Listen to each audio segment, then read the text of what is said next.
Hello, everyone, and thank you for joining us today. We have the IDB here to talk to us about their most recent quarterly economic bulletin, which talks about the fact that the pandemic saga continues.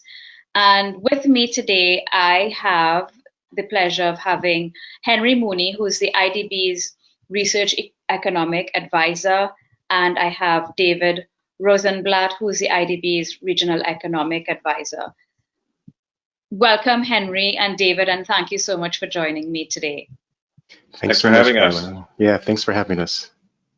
So, in the first place, let's just talk about the publication. This is the most recent edition of your quarterly economic bulletin that you do for the Caribbean countries. So, David, can you tell us a bit about the publication itself and what you're covering in this most recent edition? Sure. Thanks very much, Marla.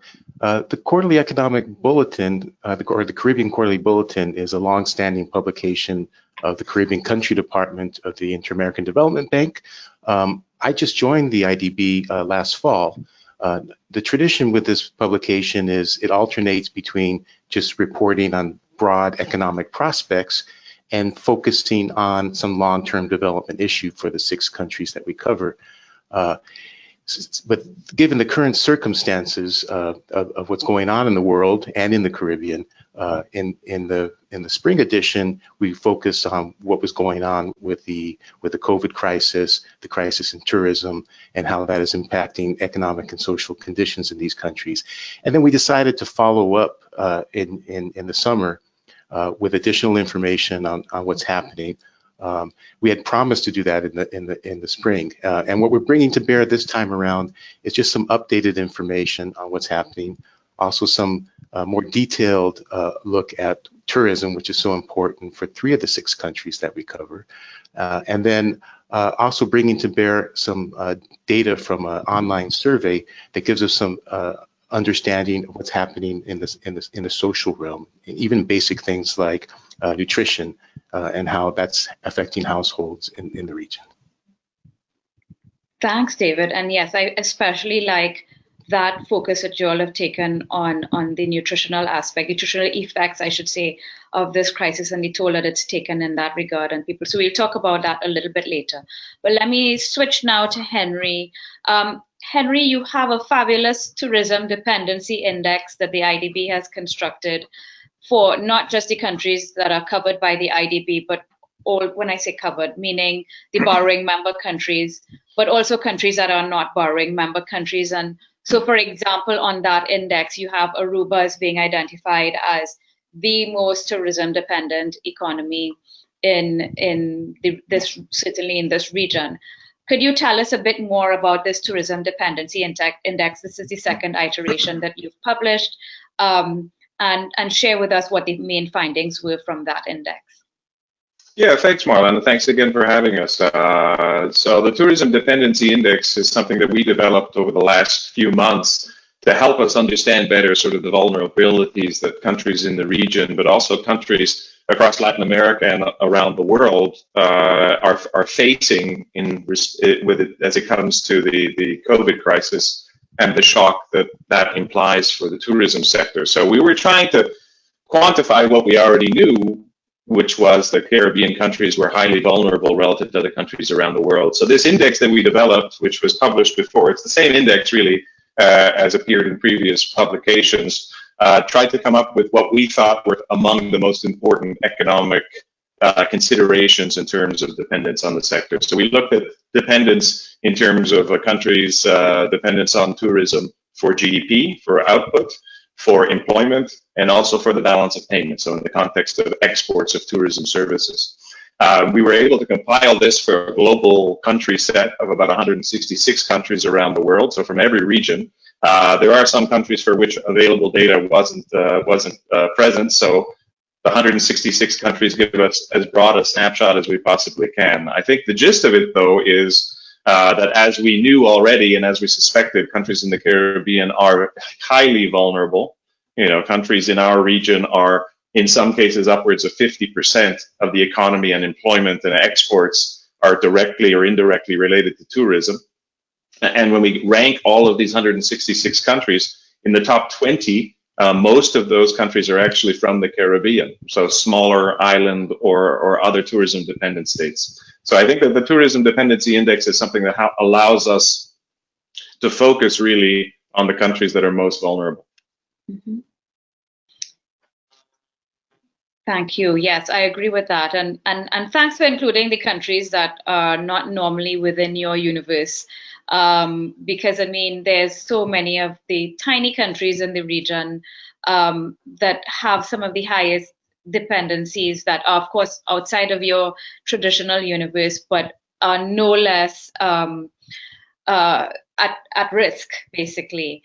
Probably even more so. So that I've learned a lot from that index, and I feel like one of the things we need to look at from a policy perspective in this region is perhaps looking more at diversifying our economies and not being so heavily independent on any one sector, let alone tourism, which of course we're seeing tourism is affected by so many things in the past, even before this crisis, affected by disease, affected by weather or climate change. And well, of course, now with this pandemic.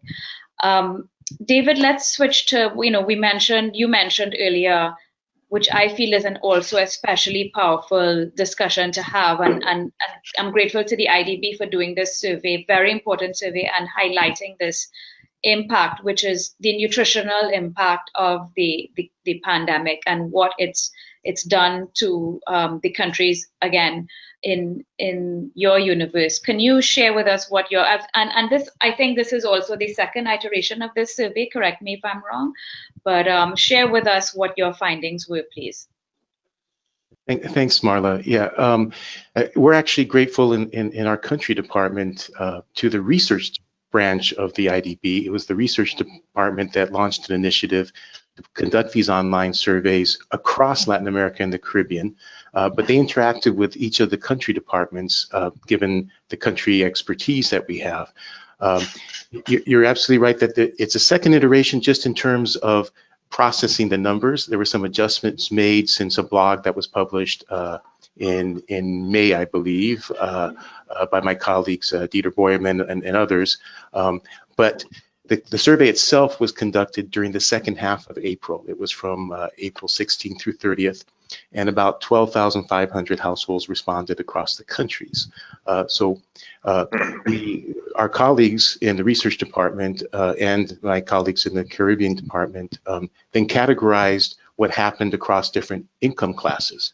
So if they look at low income as households with an income per capita of less than 1 minimum wage, and then you have a middle group of 1 to 4 minimum wages, and a higher income group of above 4 minimum wages. We have, obviously the effects are lower in the high income strata, but if you look at the low income strata, this is self-reported on this online survey, 34% reported that they went hungry in the past week, and 51% reported that they had eaten less healthy. And then if you go up to the high income range, it's only 4%, but still 4% reported they went hungry in the previous week. And this issue of eating less healthy, again, with lockdowns and stuff, it makes it more difficult for people to buy their normal consumption basket. And this was right in the middle of lockdown. So even in the high income category, nearly 35% said they ate less healthy in the previous week. I found that quite interesting. Sorry to interrupt you, David. And Sure. Do you all have any context as to? Yes, we know that during lockdown, people had less access to everything basically. But one would have thought that you have less access to fast food as well, and so one would have thought that in having to rely on meals prepared at home, that we would have eaten a little bit healthy. At least certainly I found that to be the case in my home, where of course the kids went without pizza and without chicken and chips for however long, and as soon as the fast food outlets were allowed to open back up, that was the first thing they wanted. And so unlike even in the higher income bracket, more than a third of people reported eating less healthy. Do you all have any idea of what drove this? Because this is very concerning. Yeah, well, one hypothesis, I mean, there were actual job losses also in some of these high income groups. So people might have been buying, even at the grocery store, some of the cheaper processed foods or cheaper, fresh vegetables and things like that are relatively expensive, fresh meat and the like. And so for those households, even the high income strata where someone lost a job or the business was closed, there's an income shock there, even for them, right? And even if they have some savings. And secondly, it could just be some availability issues or people wanting to buy, canned goods and things like that because they know they can have it, if someone gets sick in the household due to I mean, this is in April, right? So Yeah. I'm even in my own household. I was thinking to myself, what if I get sick and I can't go to the grocery store? Maybe I should get some canned goods and some frozen foods, even that I don't normally buy, but just in case I get sick and my wife gets sick and we can't go to the store, right? So buying less perishable items. Yes. And more non-perishable items, and therefore less perishable or fresh items, that might be a factor as well. But again, I think that sounds quite plausible. These are just some hypotheses. I don't think we actually have firm data on that, but I can look into that. But those would be some hypotheses. But it's certainly quite disturbing because it means that across the board, everybody's eating less healthily across all income groups. And it means that not only do we have an immediate health impact of this pandemic, but we now potentially have medium to longer term impacts on say, non-communicable diseases and things like that. Absolutely. Yeah, I mean, that's an excellent point, Marla. And I think where the world is right now, not just the Caribbean, but where the world is right now is we're all struggling to try to take these temporary shocks and not have and limit the longer lasting consequences, right? Whether it's on people's lives, literally surviving, yes. Or educational issues for children, or keeping the basic business fabric, as some of my colleagues at the IDB have been calling it, in place, so that when things get better and things can open up more and tourism can get back on track, that we can get back in business in a strong way. Yeah, agreed. One final thing around that nutritional impact with respect to the lower income groups and the absolutely heartbreaking amounts we're seeing in terms of people reportedly going hungry in the past week. It's really a stressful environment across the board. I've seen many countries implement, especially in the NGO sector, all kinds of charitable organizations and so on, doing a lot of work. My concern is that this momentum that we have of the charitable organizations and the NGOs and even the government in certain instances helping to bridge that loss of caloric intake and nutritional intake by distributing free food. I worry about how long that would last and how long can this momentum keep us going. Do you have any thoughts around that and what maybe you all might have found with respect to these things? Well, yeah, the bridge, I think bridge is the right term to use. And, and again, one doesn't know how long the bridge has to be, but the one thing that can help along the way is to have the financial support to keep the bridge stable, and to make it as long as it might need.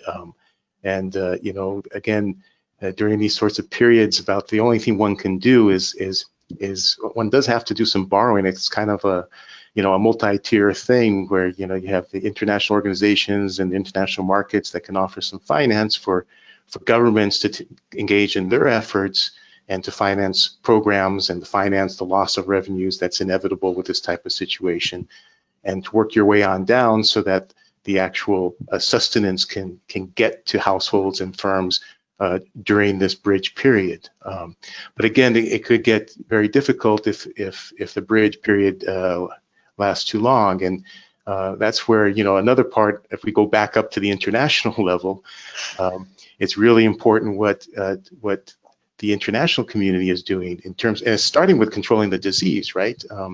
One of the things we also reported in this quarterly bulletin was this asymmetry in terms of the stringency of, there are some researchers that have conducted a stringency index in terms of the containment measures, and you look at the source countries for tourism, and they haven't been as disciplined actually as the host countries for tourism in terms of their stringency measures, and that's kind of, there's an irony there, that there's, our Caribbean countries are doing everything. They did everything they could to really keep things under control, and the rest of the world maybe not making the same effort. No, I agree. It's atrocious, really, when you look at what's happening in some of the bigger countries. We have countries in the Caribbean, like the Cayman Islands. I always talk about the Cayman Islands. They've gone 3 weeks pretty much without any new reported cases. They've suffered only one fatality, and this was a tourist who came on a cruise ship. Barbados, for example, we've established a bubble system where you have 5 countries in the Eastern Caribbean where they have such low cases. We have such low cases, except for the imported ones who are in quarantine, that we can now move between ourselves, or amongst ourselves, I should say, these 6 countries without quarantining. And so, but that level of tourism will never replace what the numbers we get from the US, from the UK, from Canada, for example. So it's really a huge hit that we can't do anything about, and we don't want to end up like in a Bahamas scenario where you open up and then you have a spike and then you have to shut everything back down. Yeah. And I think human nature is such that the second time you do that to me, it's much more difficult for me to comply and to deal with it mentally and emotionally. So anyway, let's switch to actually not, it's a nice segue to talk about what the outlook is in terms of the economic and as we quote unquote open up. How does this outlook? How has this outlook evolved with respect to these scenarios that the IDB is seeing for the Caribbean? And Henry, perhaps you can take us through tourism-based economies and tell us what you're seeing and what the IDB is looking at in terms of its now updated view of the outlook. Sure, Marla. I mean, I think you said it well when you said that our countries are so dependent on this particular sector that it's extremely difficult to see what governments can do. And I think the story of the crisis so far has been that it's unprecedented, and we've shown this in previous publications as well as this one. When we look back in history at what's happened in terms of tourism flows globally and to the region, one of the largest shocks we had ever seen before was during the global financial crisis of 2008 and 2009. So by our numbers, that shock over those 2 years or so was about a contraction of 5% in terms of tourism arrivals. What we're seeing now and what we're expecting for this year is a shock anywhere between 40 to 70% in terms of a loss of tourism arrivals relative to the previous year. So compared to even the biggest shock we had seen in recent history, this is an order of magnitude larger, right? 10 times the size. And some of these are conservative estimates, because as time goes on, as you mentioned, you have outbreak after outbreak, and every time we think that the crisis may be under control, we see things deteriorate again. So the likelihood of us getting back to normal anytime soon, is highly uncertain. So all that to say, I really think the hallmark of this year is going to be continued uncertainty. But what is certain is that the sector is going to adversely affect economic performance across the region. We had said that, several months ago at the beginning of the crisis that there would be a potential of double-digit contractions in GDP for many countries in the region. And at the time, those predictions were quite shocking, but now this is becoming sort of well understood and accepted. Certainly the most dependent countries like Bahamas and Barbados have acknowledged that the shock will be something in that magnitude. And it's not just, of course, GDP is the number everyone talks about, but actually underneath that is the extremely devastating impact on employment, which is really why some of these social impacts we talked about, nutrition and health, are becoming very vulnerable, because you have, as we show in the report, anywhere from 10 to 30% of the workforce directly or indirectly involved in the tourism sector, and it could be more, really, when you think about those indirect services and what that income supports in terms of agriculture, in terms of consumption, in terms of transport and other services locally. These are huge shocks. So I think from our perspective, the most important thing as an institution is to help guide and work with the governments that are our partners in the region, not only to provide financial support, which is really one of our most important roles as a multilateral financial institution, but also to try and help the governments craft the policy responses that are going to be best suited to this crisis. And as we talked about before during our last meeting, this is a crisis like nothing we've seen before, and traditional forms of policy stimulus and policy levers are not very well suited to a crisis like this, where, as you mentioned, external demand is really what's being shut off. And as a local policymaker, there's very little you can do to offset that shock.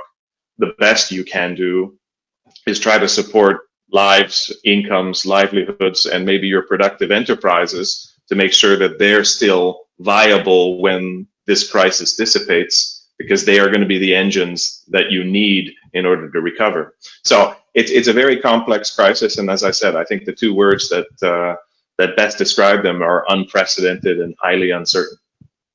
I agree. I couldn't agree with you more.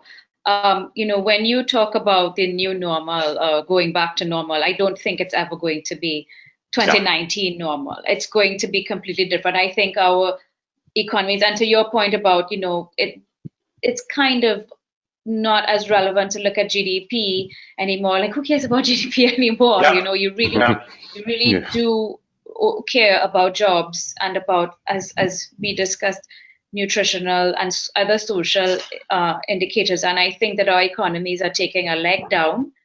And that leg down means that the consumption level and the consumption pattern that existed in 2019 is not going to exist for a number of years. I saw the most recent the International Airline Association, I can't remember the exact name, but they had originally said we will get back to 2019 levels of air traffic, airline activity, maybe by 2022, 2023. They're now saying 2024. Yeah. Which has all kinds of implications for us in the region. So I feel like our consumption levels, our consumption patterns are going to be very different. And I feel like our consumption is going to be much more local. It has to be. And I actually think that that's a good thing. And you talked about agriculture and the fact that, we've had all these job losses, but I feel like there's so much redistribution that's going to take place in terms of labor and where labor previously was allocated, and it will have to be reallocated just by necessity. Yeah. But that's a whole different conversation we can have another day in terms of what that can look like. But I don't think we're going to see. Yeah. I mean, to your point, I completely agree with you. And I think, when I said uncertainty, part of that uncertainty is, it's very binary and very easy to say, well, on this date, we'll have all of the airports in the world and all of the flights available as they were before. But the part of that equation that's extremely difficult to think about or estimate is how people's preferences are going to change. And on one side, it's going to be, after an event like this, how confident are people going to be in being able to travel to places and them being sanitary, and them so the health concerns are going to be a variable that didn't exist before and are likely to affect people's behavior for a long time. And then the other piece of this is, even when the flight channels are open and the borders are completely open, the economic devastation that this crisis is having on the demand side, on the advanced economies that are the source of tourism in the region, so the United States, Canada, the UK, Western Europe, I mean, it's going to be some time before many people recover from this shock. So even when they feel confident and are able to travel, it may take a very long time for their pocketbooks to recover, right? So, and because tourism is really a luxury good, there are lots of variables in this equation that are very difficult to get your head around. I couldn't agree with you more. So staycations are the order of the day. And I think even we didn't mention cruise tourism, and I think cruise tourism is a big factor in the equation here in this region. I personally do not like, cruise vacations, but my children do. Well, they did. But now, when they saw what a role that played, the cruise industry played in how this virus was spread throughout the region. We had this discussion last week, and they're like, "No, mommy, we don't need to ever go on a cruise ship again." And I was like, "Thank you, God." COVID-19 did have some silver linings after all. But I think the cruise industry is also taking a leg down and will probably never see the kinds of volumes we saw up until late 2019, very early 2020, which was some really, really record-setting volumes we saw in certain parts of the region. So the entire tourism sector is going to be reconfigured. And your point about uncertainty is, that is probably the most widely used word these days when you think about the socioeconomic outlook for this region. But in that uncertainty, there is opportunity. And staycationing, of course, is one of those. David, let's switch the conversation a little bit to now what your thoughts are on how this ongoing pandemic saga is affecting the commodity-dependent countries. And in your universe, you have Suriname, you have Guyana, and you have Trinidad. Now, Suriname had an election recently, now has a new president and a new government for the first time in something like 3 decades. Guyana now has, finally, after months after the election, finally now has a new government in place. Trinidad is going to the polls on Monday, the 10th of August, which is just a few days away from us. And so those three have all seen some political, how should I say, well, at least for Suriname and Guyana so far, some shifts in the political landscape. Tell us what your scenarios look like now. Sure. Thanks, Marla.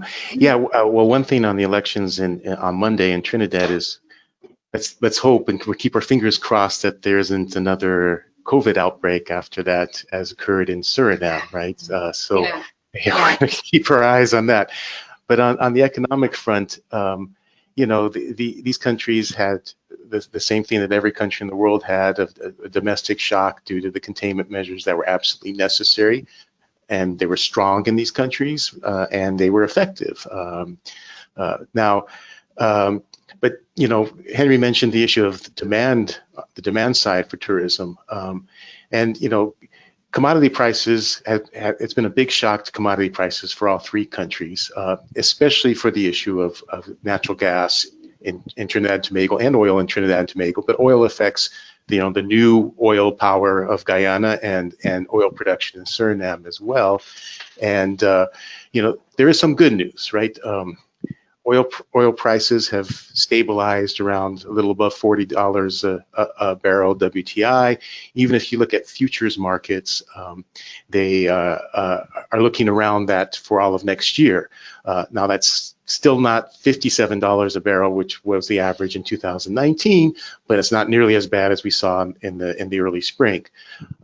Natural gas is doing even better now, which is, I'm not an expert in that particular commodity, but there was a highly turbulent June But now, we're looking at natural gas prices back up over in the future markets for delivery in September. I have it open on my screen right now because we've been following this.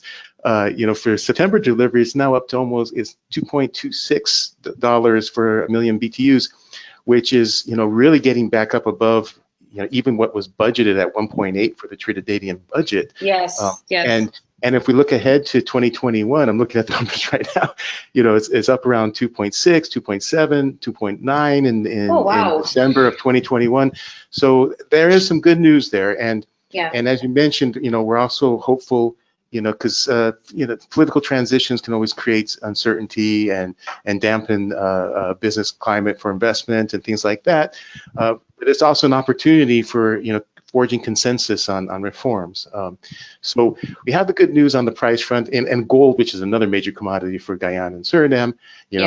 It's a hedge during turbulent times, and its price has gone up even more this summer. So that's all positive. Now, moving forward, of course, these countries can't be dependent on especially these things like oil and gas that the world's going to decarbonize eventually, right? Yes. And you mentioned more dependence on local production. I mean, look, I'm pretty new to working on this region, so maybe I have the luxury of being a little hopeful and naive at this point. And I do think countries like Guyana and Suriname could be something of an agricultural breadbasket for the rest of the region. And I do think in the tourism-based economies there could be a lot more local production for high-end tourism, small scale. That's still going to be around in the future, right? And with some kind of bounce back to get every bit of value added that one can out of these traditional industries. And so, one can hope about these things. Business process outsourcing, another service export. Jamaica has a foundation there. Other countries could get into that. Time zone issues, language issues, that are favorable for these countries. And forestry, ecotourism, done in a sustainable way, these could be fantastic for the landmass that Guyana and Suriname have relative to their populations. The richness of the natural environment that they have could really be sources of future income. So, trying to look beyond this this haze of what we're going through right now. Yes. There is a possibility for some hope. No, I agree with you, Dave. I could not agree with you more. And back in the days of the West Indian Federation, this was the idea that we each have our own strengths and competitive advantages, if you will. And of course, Guyana was looked to be the breadbasket of the region, and of course Suriname as well. And that is certainly still the case if we can just get a greater level of regional integration and cooperation going. And to your point, I agree with you completely that we do need to really look at solidifying and growing the forward and backward linkages to the wider economy from the tourism sector. It can't be, I remember the tourism minister some years ago in Jamaica saying that, we have this tradition of bringing the tourists in the plane and bringing all the food to feed them in the belly of the plane. Which makes no sense. And so there are some properties. I know in St. Lucia, for example, I always talk about Jade Mountain because, of course, that's like the benchmark, where they grow a lot of their own food for the tourists that come to their property. And there are other properties like that all over the Caribbean.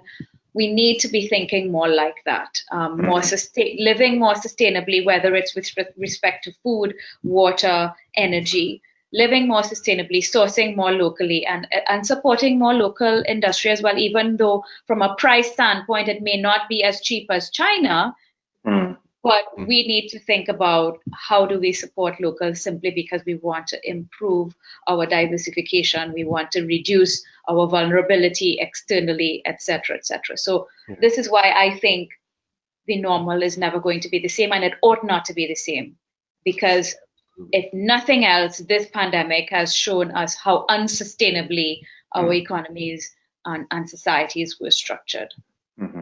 I mean, to your point, Marla, I mean, I completely agree, and it reminds me of the old adage that in every crisis there's opportunity, right? And Definitely. I think the opportunity here is in this period to think very hard about. I mean, the dependence on tourism is the sort of thing that, if done right, can be very beneficial. But as you mentioned, right, making sure that you have the upstream and downstream linkages with other sectors in your economy, and not only in terms of providing services, but providing the inputs like agriculture, which can be grown sustainably locally.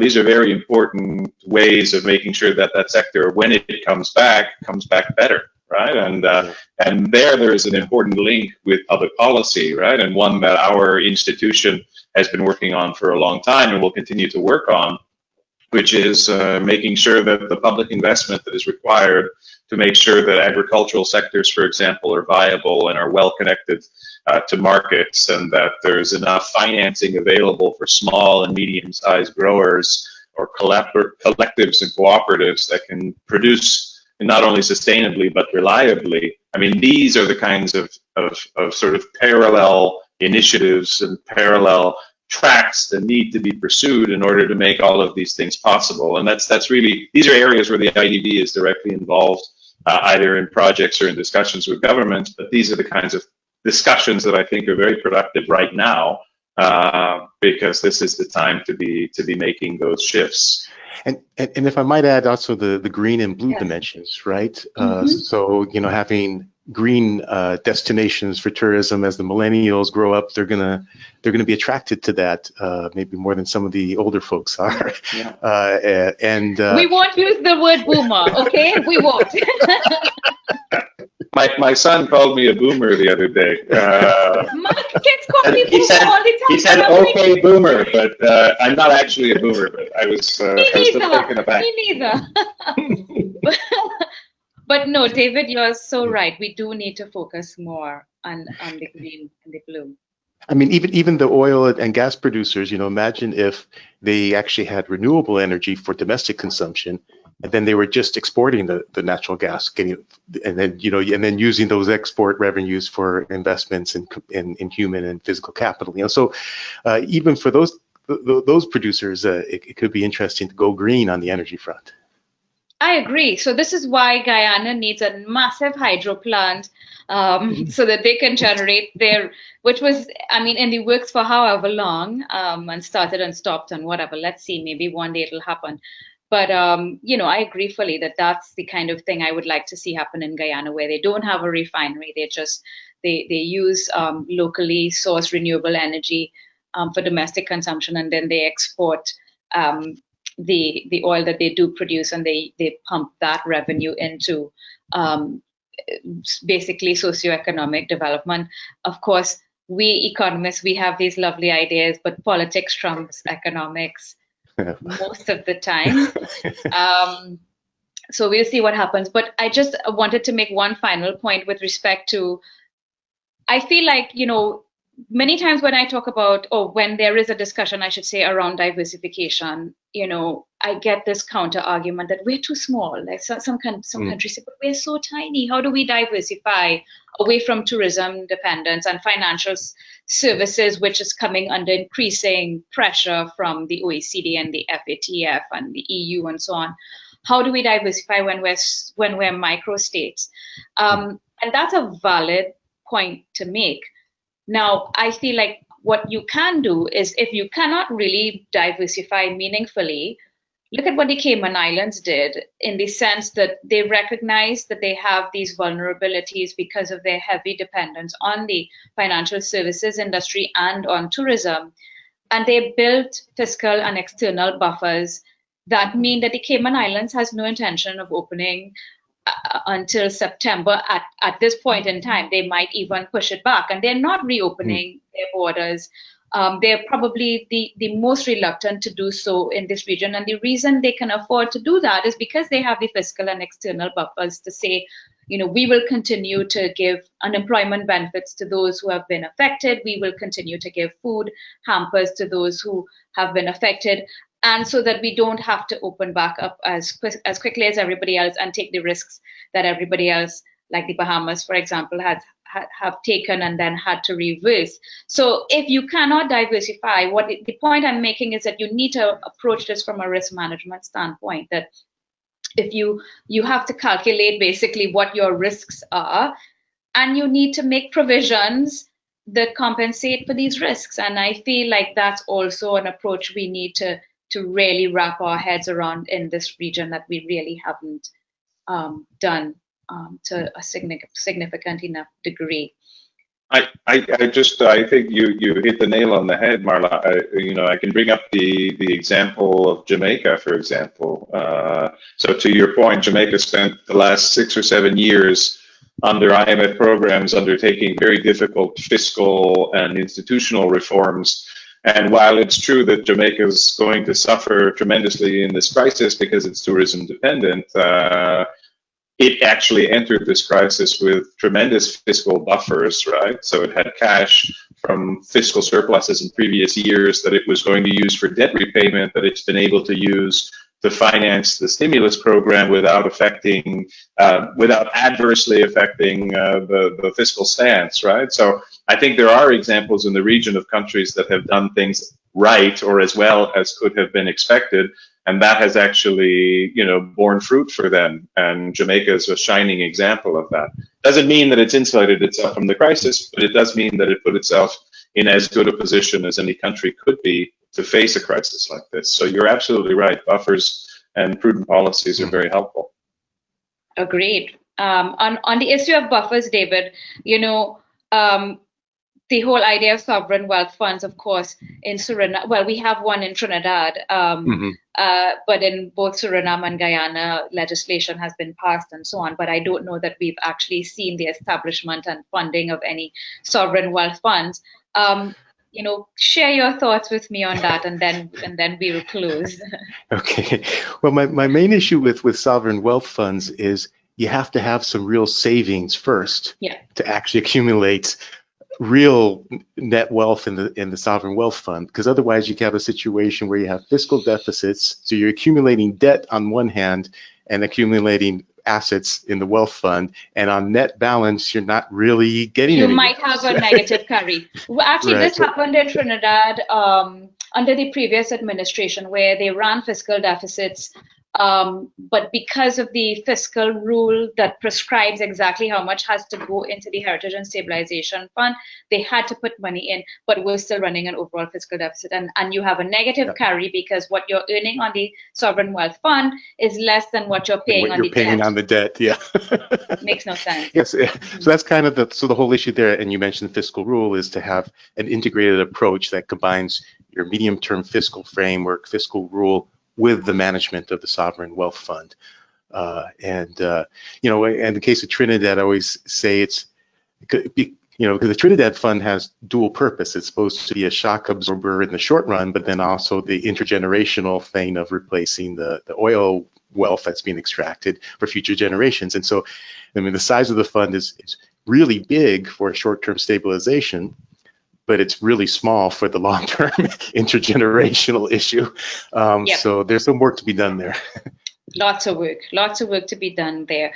But gentlemen, let's wrap up. I'm really, really grateful to both of you again, and to the IDB, first of all, for doing this kind of work that highlights the impact that this pandemic is having on the region, giving us some data that nobody else has with respect to the tourism dependency index on the one hand, the nutritional impact of the pandemic on the other. This is really fantastic data and insights that policymakers, I think, absolutely need at this point in time. So I just want to thank the IDB and congratulate you for this absolutely important work that you're doing, and also to thank you both for your time in having this discussion with me and helping to ventilate these issues in a way that is more accessible to everyone, and most people can look at these videos and understand what's happening. So I really appreciate your time and your efforts. Thank you so very, very much.